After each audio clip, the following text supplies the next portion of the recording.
Often, as in life, in jewelry making, there's more than one way to get to the same place. When it comes to cutting sheet metal, the guillotine shear, jeweler's handsaw, various hand shears, or a bench shear will all get you there. But with some pluses and minuses to take into consideration when choosing which tool to cut your sheet metal with. When it comes to cutting quick and accurate straight lines without distorting the metal, the guillotine shear scores high marks. The guillotine shear has 4 main parts: the table, the handle, the blade, and fourth, the blade guard, which I have removed temporarily for this demonstration.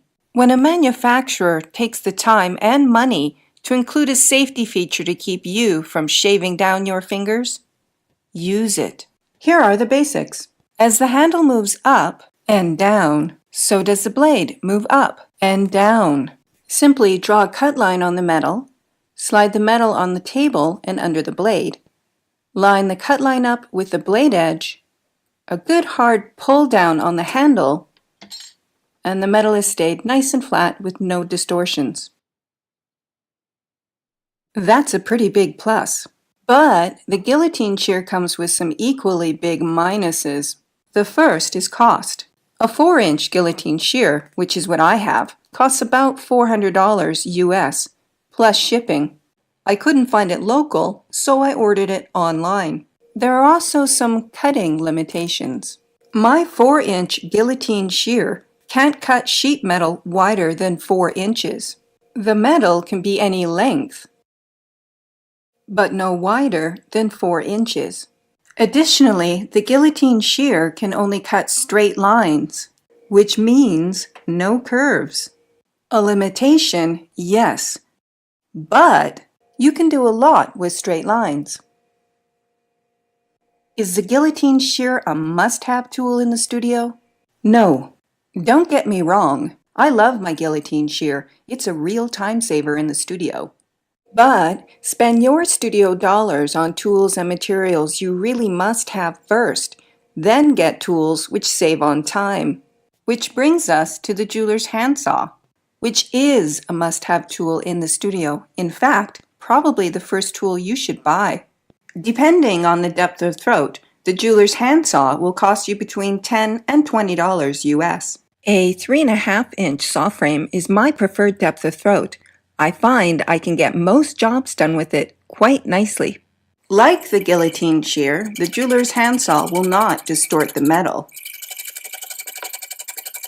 But unlike a guillotine shear, it's not quick or easy. But the jeweler's handsaw can cut any shape, including interior bits, through any gauge of metal, thin or thick. We'll learn more about how to use the jeweler's handsaw later in the support tutorial, the introduction to sawing and piercing. Next is the bench shear. The bench shear has 2 blades, a straight lower blade and a curved upper blade, which cut in unison. But because the upper blade is curved, the blade only cuts a small section of the metal at one time, making the bench shear a bit more tricky than using the guillotine shear. Pinch the start of the cut line between both blades. This allows the metal to pivot on the blade. Line the end of the cut line up with the bottom blade and pull the handle down slowly. Unfortunately, the bench shear will always distort the metal to some degree. Although my bench shear blade is only 8 inches long, it is possible to cut a much longer piece by shimmying the metal further down the blade and continuing the cut. Shimmy, shimmy, shimmy, shimmy, cut, and shimmy, shimmy, shimmy, shimmy, shimmy, and cut, shimmy, shimmy, shimmy, cut, easy peasy. Now the back side, little bit more difficult. You got to shimmy it through underneath of the neck. Theoretically speaking, it would be possible, if you had a few helpers, to cut a very large sheet of metal. Although you would also need very long arms, or maybe detachable ones, to reach the handle. It is possible, in theory.